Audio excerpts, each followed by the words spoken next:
السلام علیکم معزز ناظرین، پیارے دوستوں، بہنوں، بھائیوں اور بزرگوں، میں حافظ صفدر نواز ایڈوکیٹ آپ کو اپنے اسلامی چینل کے اندر خوش آمدید کہتا ہوں، اور ہر روز کی طرح آج بھی ہم انشاءاللہ 13واں پارہ سورۃ ابراہیم آیات نمبر 44 تا 52 تک کی تلاوت، ترجمہ اور تفسیر پڑھنے کا شرف حاصل کریں گے۔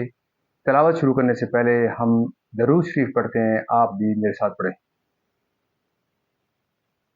اللهم صل على محمد وعلى آل محمد كما صليت على إبراهيم وعلى آل إبراهيم إنك حميد مجيد.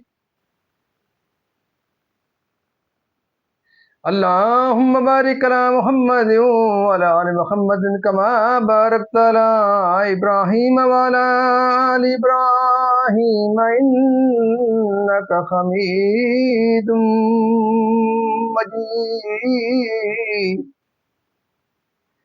أما بعد فأعوذ بالله من الشيطان الرجيم. بسم الله الرحمن الرحيم.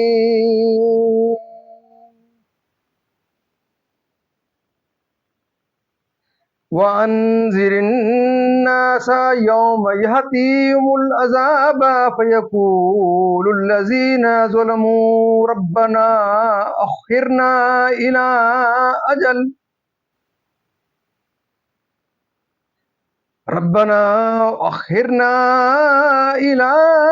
أَجَلٍ قَرِيبٍ نُجِبْ دَعْوَتَكَ وَنَتَّبِعِ الرُّسُلَ اولم تکونوا اقسمتم من قبل ما لکم من زوال وسکنتم فی مساکین الذین ظلموا انفسهم وتبین لکم کیف فعلنا بهم وضربنا لکم الامثال.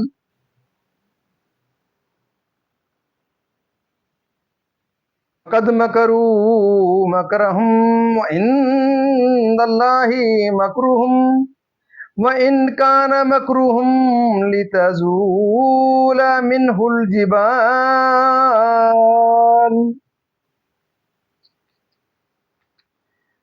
فلا تحسبن الله مخلف وعده رسوله إن الله عزيز ذو انتقام.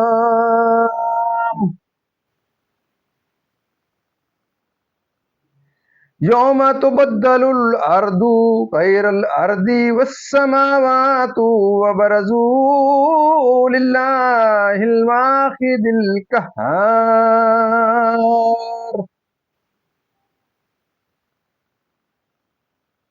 وترى المجرمين يومئذ مقرنين في الأصفاد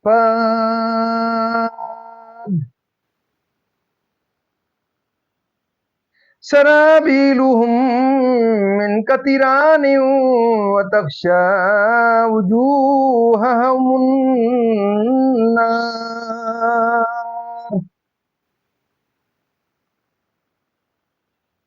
ليجزي الله كل نفس ما كسبت إن الله سريع الحساب.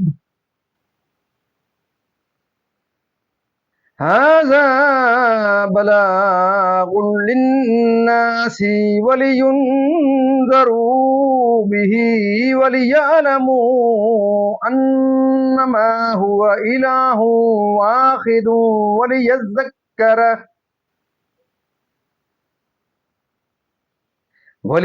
وليعلموا أنما هو إله واحد وليذكر أولو الألباب.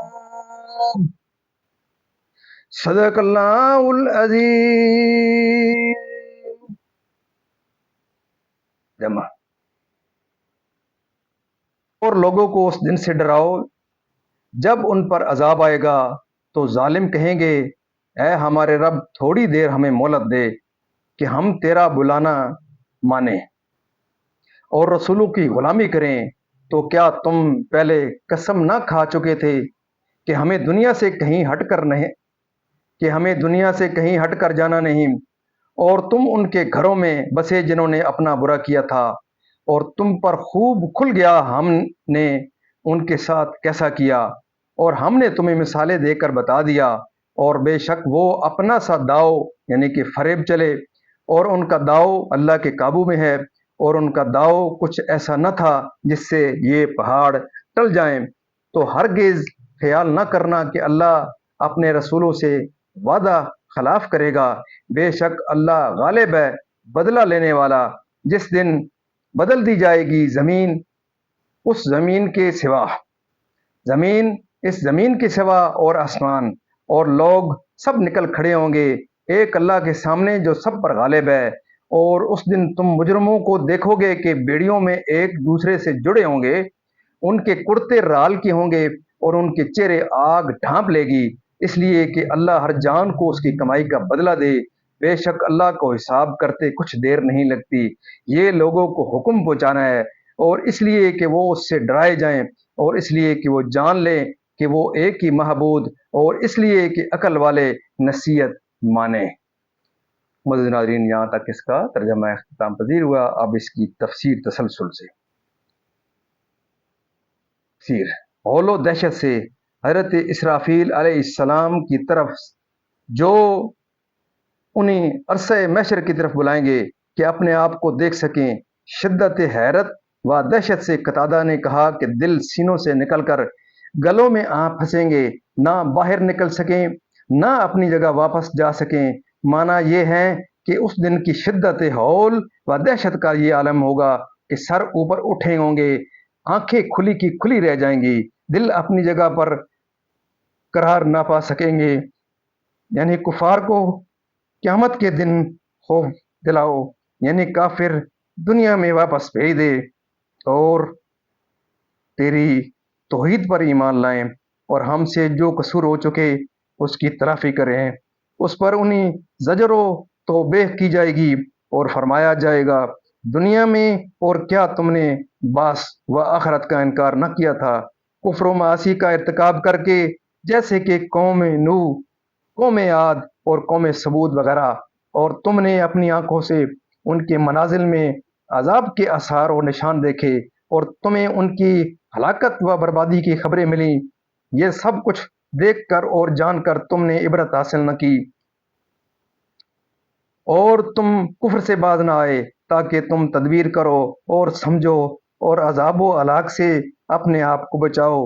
اسلام کے مٹانے اور کفر کی تائید کرنے کے لیے نبی صلی اللہ علیہ وسلم کے ساتھ کہ انہوں نے سید عالم صلی اللہ علیہ وسلم کے قتل کرنے یا قید کرنے یا نکال دینے کا ارادہ کیا، یعنی آیات الہی اور احکام شرع مصطفی جو اپنے قوت و ثبات میں بمنزلہ مضبوط پہاڑوں کے ہیں، محال ہے کہ کافروں کے مکر اور ان کی ہیلا انگیزیوں سے اپنی جگہ سے ٹل سکیں۔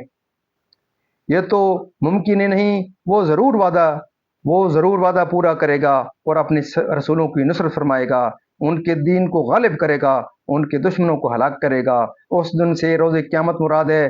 زمین و آسمان کی تبدیلی میں مفسرین کے دو قول ہیں، ایک یہ کہ ان کے اوصاف بدل دیے جائیں گے، مثلا زمین ایک سطح ہو جائے گی، نہ اس پر پہاڑ باقی رہیں گے، نہ بلند ٹیلے، نہ گہرے غار، نہ درخت، نہ عمارت، نہ کسی بستی اور اقلیم کا نشان، اور آسمان پر کوئی ستارہ نہ رہے گا، اور آفتاب و مہتاب کی روشنیاں معدوم ہوگی۔ یہ تبدیلی اوصاف کی ہے، ذات کی نہیں۔ دوسرا قول یہ ہے کہ آسمان و زمین کی ذات ہی بدل دی جائے گی، اس زمین کی جگہ ایک دوسری چاند کی زمین ہوگی، سفید و صاف، جس پر نہ کبھی خون بہایا گیا ہو نہ گناہ کیا گیا ہو، اور آسمان سونے کا ہوگا۔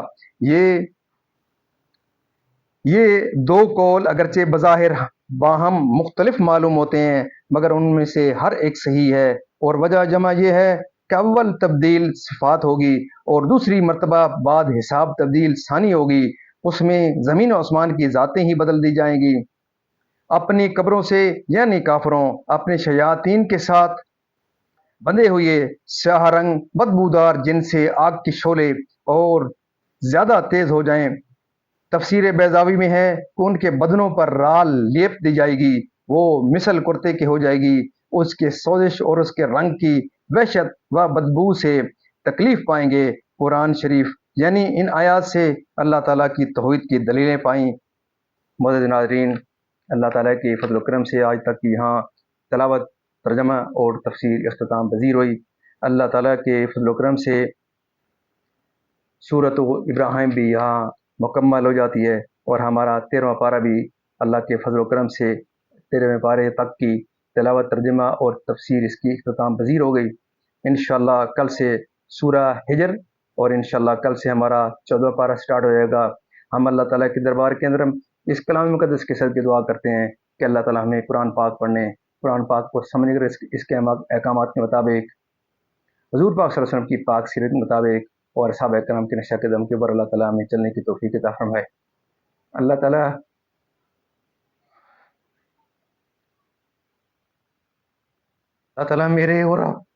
میرے اور آپ کے صغیرہ و کبیرہ گناہوں،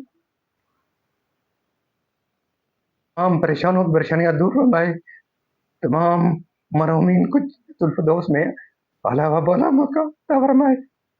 میں اپنے تمام معزز ناظرین کے لیے اللہ تعالیٰ کے دربار کی طرف یہ دعا کرتا ہوں، میرے دوستو، یہ ہج کی جو صورت پڑی ہے جس کے اندر جنت اور دوزخ کا ذکر ہے اور حساب کتاب کے بعد دوزخیوں اور جنتیوں کا ذکر ہے، اللہ تعالیٰ ہم حضور پاک صلی اللہ علیہ وسلم کی پاک امت کا حصہ ہے۔ ہم انشاءاللہ اللہ تعالیٰ سے دعا کرتے ہیں کہ اللہ تعالیٰ میں جنت الفردوس میں اعلیٰ و بالا ہمیں اللہ تعالیٰ قرآن پاک کے صدقے، اس پروگرام کے صدقے ضرور اللہ تعالیٰ ہمیں حضور پاک صلی اللہ علیہ وسلم کی شفاعت نصیب فرمائے گا۔ میں پراپر طریقے سے آپ دوستوں سے مخاطب نہیں ہو پا رہا، میں اس قرآن پاک کی جو آیات پڑھی ہیں، جو ترجمہ کی ہے، تو جو تفسیر پڑھی ہے، اس کا خوف ہو، اس کا اتنا اثر میرے اوپر ہو رہا ہے۔ میں اپنے دوستوں کے لیے اللہ تعالیٰ کے دربار کے اندر دعا کرتا ہوں کہ اس کلام مقدس کے صدقے دن قیامت ہمیں اس پروگرام کے صدقے اللہ حضور پاک صلی اللہ علیہ وسلم کی شفاعت نصیب فرمائے۔ آمین ثم آمین۔